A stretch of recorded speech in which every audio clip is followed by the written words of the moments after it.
მუნიციპალური სამსახურები მაინც გადის იმაზე, თვითეულ თქვათ ქალაქში რა პრობლემა აქვს, ქალაქის მოქალაქეს, რა უნდა რომ გაკეთდეს, ასე შემდეგ და ასე შემდეგ.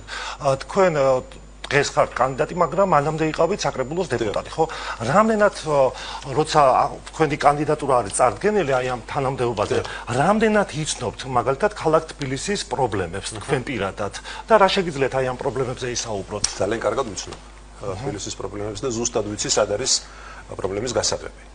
და ამიტომაც ჩვენი ამ შემთხვევაში ჩვენი გუნდის, ჩვენი პოლიტიკური ძალის, ჩვენი პარტიის კახარია საქართველოსთვის თბილისის საარჩევნო პროგრამის მთავარი გზავნილი არის თბილისი კორუფციის გარეშე. იმიტომ რომ მე რო აქ დავიწყო ლაპარაკი სადღაც უხარისხოთ რომ კეთდება სკვერი, მაგალითად. ან სადღაც აი რამდენი სკვერია ქალაქ თბილისში, ბატონო გიორგი? ნახეთ დავასრულებ. სადღაც დავუშვათ ნაგვის ურნაში თბილისის მერია, რაც რა თქმა უნდა სერიოზულ კორუფციულ ეჭვებს აჩენს 50000 ლარს სიხდის და ამ დროს თბილისში არის გარკვეული რაიონები, მაგალითად სამგორის რაიონში და არ მხოლოდ სამგორის რაიონში, სადაც მოსახლეობას ელემენტარული ყოფითი პირობები არ აქვთ მოგვარებული და გადაჭრილი ელემენტარულ გულისხმობს ასმელიწყალი კანალიზაცია გზა და ასე შემდეგ. რა თქმა უნდა ეს ნიშნავს იმას, რომ თბილისი არათანაბრად ვითარდება, ეს არის უსამართლობა, არ შეიძლება დავუშვათ ქალაქის ცენტრში იხარჯებოდეს მილიონები და გარეუბნები იყოს ჯერ კიდევ არ იყოს სათანადო ყურადღების ქვეშ, მაგრამ მთავარი აქ რაც არის, მე ყოველთვის ამაზე ვსაუბრობ, ხო? წინამოწვევის საკრებულო ხო თქვენ ახსენეთ, რომ მე ვარ დეპუტატი, ხო, მოქმედი. ჯერ კიდევ რაღაც რამდენიმე კვირა დარჩა. პირველივე ხდომაზე 2021 წელს რომ შეიკრიბა თბილისის საკრებულო, პირველი ჩემი პირადად ჩემი და ჩვენი გუნდის ინიციატივა იყო ანტიკორუფციული კომისიის შექმნა თბილისის საკრებულოში. იმიტომ რომ სხვა შემთხვევაში თუ ამ პრობლემას არ ეშველა და ახლა ყველამ ძალიან კარგად იცის რომ თბილისში კორუფცია განსაკუთრებით მძვინვარებს, ასე თქვა და ყველა პრობლემის სათავე ეს არის, ხო? ამიტომ ჩვენ თუ ამ პრობლემას არ ვუშველეთ, უფრო და უფრო მეტ ჭაობში ჩაიძირება ჩვენი ქვეყანა და კორუფცია არ არის ის პრობლემა, რომელიც მხოლოდ და მხოლოდ გარკვეული ჯგუფის მცირე რაოდენობის ადამიანების და ამ შემთხვევაში ჩინოსნების, მაღალჩინოსნების, ხელისუფლების მაღალჩინოსნების უსამართლოდ გამდიდრების ამბავია. ეს არ არის მხოლოდ ეს არის პირდაპირ დანაშაული, ღალატის ტოლფასი დანაშაული, ხშირად საუბრობთ ჩვენ ამაზე, როდესაც ჩვენს მოქალაქეებს ამ კორუფციის გამო აკლდებათ სერვისები. ისინი ღებულობენ უხარისხო მომსახურებას. ამას ხშირად გამოუწევია ადამიანური ტრაგედიებიც კი, ხო, ხარ მიდახა გავიხსენოთ და დავამძიმოს თქვენი ეთერი, ბაკის პარკის ტრაგედიით და კიდე ბევრი სხვა ამბით, ახლა თუნდაც აი რამდენიმე თვის წინ ვაგზლის მოედანზე მოხდარი ტრაგედიით. ეს ყველაფერი საბოლოო ჯამში პირდაპირ თუ ირიბად უკავშირდება კორუფციას. იმიტომ რომ კორუფცია კიდევ იმეორებ არის ყველა პრობლემის სათავე. ამიტომ ჩვენი დაპირება იქნება თბილისი კორუფციის გარეშე და ჩვენ ამას აუცილებლად მივახცევთ, იმიტომ რომ სხვა შემთხვევაში ჩვენ ვიტრიალებთ ერთ წრეზე. და ახლაც კარგად ჩანს და მოქალაქეები ამას კარგად ხედავენ, რომ რა თქმა უნდა კორუფცია ეს არის თავარი გამოწვევა. ისე როგორც ზოგადად მართლობა კონკრეტულად այս სფეროებს ძალიან მნიშვნელოვანია, რომ ჩვენმა მაყურებელმა თბილისის მოქალაქეებმა იცოდნენ, როდესაც თქვენ გინდათ ქალაქის საკრებულოს თავმჯდომარეობა და თქვენს პარტიას, როდესაც არის დასახელებული თქვათ ქალაქის მერობის კანდიდატიც, რამდენად თქვენ თქვით რომ ვიცნობ აი ამ პრობლემებსო. აი ყოველდღიურად არის ვისმენთ ხოლმე რომ ქალაქში არის საცობები, მუდმივად გვესაუბრებიან იმაზე რომ აი ტრანსპორტის რა ხდება ტრანსპორტის ხრივ.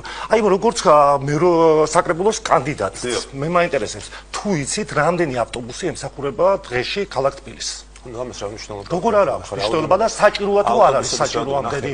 უფრო მეტი არის საჭირო თუ არ არის საჭირო? მაინტერესებს კონკრეტულად. ეს ახლა თქვენ მიყავთ რაღაც ძალიან ვიწრო ანალიზით რა და მე ამ შემთხვევაში პირიქით საუბრობ, მინდა დაგანახოთ თქვენს და ჩვენს მაყურებელს შედარებით ფართო სურათი. 100 ავტობუსი შედარებით 500, 1000 რამდენი ემსახურება? გაზრახ აქ პასუხობთ ხო ამაზე რა. და ეს არ არის რა თქმა უნდა ვიცი და კიდე ბევრი რამ ვიცი.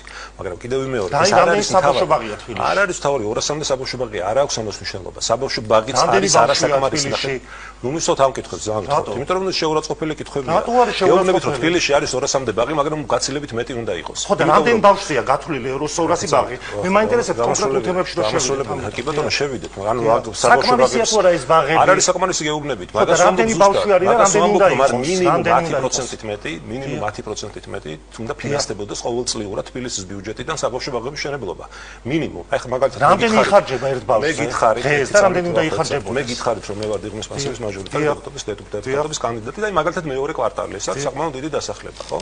ანუ მეორე კვარტალში რომ იყო ისტორიულად საბავშვო ბაღი, საკმაოდ კარგი შენობა, დიდი ეზოთი, დიდი ტერიტორია და დღეს რა არის იცით იმ ბაღში? პურის საცხობი. არც მეტი, არც ნაკლები პურის საცხობი.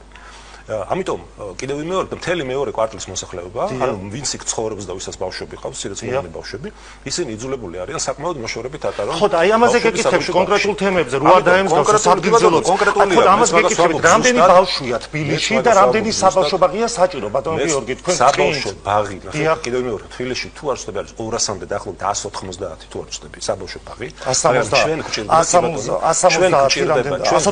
დიახ. კი ბატონო, 190. არ მწოდნია, ხო ესე? ხო, ამიტომ საკითხს მოგა დამისვოთ მაშინ. რატო უნდა იმიტომ რომ არ არის ახლა კითხვა პასუხის რეჟიმი. მე მოვედი პოლიტიკურ საკითხებზე აქ. არა, თბილისეც ვისაუბროთ პოლიტიკურ საკითხებზე. მაგრამ გეუბნებით რომ 190-ია გადაამოწმეთ და რამდენი ბავშვია ბაღში? ნუ არ ვიცი ბავშვების რაოდენობა ნამდვილად არ ვიცი. ის ვიცი რომ არის არასაკმარისი. იმიტომ ხო და ამიტომ კონკრეტულად რამდენი ბაღი უნდა იყოს რომ ეს ბავშვების რაოდენობა ხო და პასუხობთ რა. ანუ მოსახლეობა რა პრობლემასაც სვამს ჩვენს წინაშე ხო? ეს არის რომ ბაღების რაოდენობა არის არასაკმარისი. აი დღეს მაგალითად ხა საჯარო ბაღში ხო ხა ყველას ხო არ აქვს იმის საშუალება კერძო ბაღში ატაროს ბავშვი ხო? აი პირდაპირ ვთქვათ არ მიყვარს ეს სიტყვა, მაგრამ აი რაც არის დამკვიდრებული და ამისთვის არაფერი გააკეთა მოცნებამ რომ ესეთი სიტყვები განკრალიყო ჩვენი ლექსიკონიდან, აი ჩაწყობით.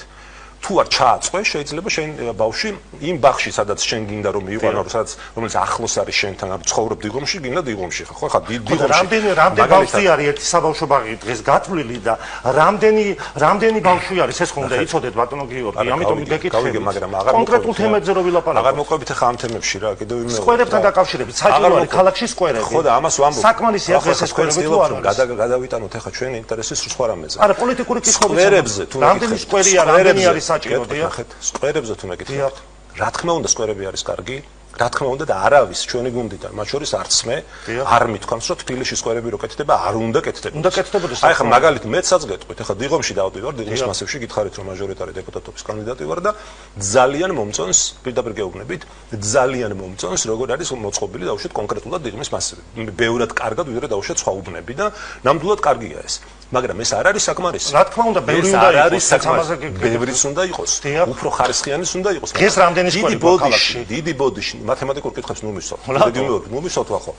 კიდევ ვიმეორებ რომ თუ ნახეთ თბილისი რო უფრო მეცი იმსახურებს ეს ერთია და უკეთეს იმსახურებს ერთია. მაგრამ დიდი ბოდიში, მაგრამ თუ სკვერი, რომელიც შეიძლება 50000 ლარი დაჭდეს, მაგრამ 250000 ლარი ჯდება დიდი ბოდიში, მაგრამ მე ახლა ამის გამო მოქმედი ხელისუფლების ქებას რომ ვაიმე რა მაგრები ხართ და როგორი სკვერი გაგვიკეთეთ არ დავიწყებ. იმიტომ რომ ზუსტად ვიცი რომ 5ჯერ მეტი ჯდება, 4ჯერ მეტი ჯდება, 3ჯერ მეტი ჯდება და ის ფული, სწორედ ის ფული რომელიც ხალხს უნდა ხმარდეს, მიდის მერის მაღალჩინოსნების ჯიბეში. პოლიტიკურ თემებზე გიდაცავდა ხალხს ეს თანხები. კიდევ ვიმეორებ, თორემ კიდევ ამით მინდა დავასრულო, ხა მესმის თქვენი პათოსი და მინდა კარგად გაიგოს ჩვენმა მოქალაქეებმა. ჩვენ არასდროს გვითქვამს, რომ თბილისში არაფერი კეთდება. თბილისის ბიუჯეტი დღეისთვის არის 2 მილიარდ 200 მილიონ ლარზე მეტი. და რა თქმა უნდა ეს არის საკმაოდ დიდი ბიუჯეტი. და ეხლა სკვერებიც თუ არ გაკეთდა დიდი ბოდიში, აბა რაღა უნდა გაკეთდეს, ხო 2 მილიარდი და 2 მილიარდ 200 მილიონი ლარით. სკვერებიც უნდა გაკეთდება, ბატონო. სკვერს გააჩნია ახლა, ხო, ახლა სკვერს გააჩნია. აი დიღომში რომ მოხდოთ ის სკვერი რამდენი დაჭდა? ზოგი დიდია, ზოგი პატარაა და ასე შემდეგ, ხო? დიღმის სკვერია და ახლობით არ დაჭდა. რომელი დიღმის სკვერი ხარ? აი რომ მოგეწონათ. მე ყველა მომწონს, ბევრი მომწონს, კარგად არის გაკეთებული. დიღომი მწვანე უბანი იყო ისტორიულად ყოველთვის და კარგია რომ შენარჩუნდა ეს იმწვანე. კიდევ ვიმეორებ, მაგრამ 3ჯერ და 4ჯერ მეტი რო ჯდება, აღარ მომწონს არც ის სკვერი. იმიტომ რომ ზუსტად ვიცი რომ ხალხს მოაკლდა ის ფული. აი ეს ფული რომელიც 3ჯერ მეტი დაიხარჯა მაგალითად დიღომში.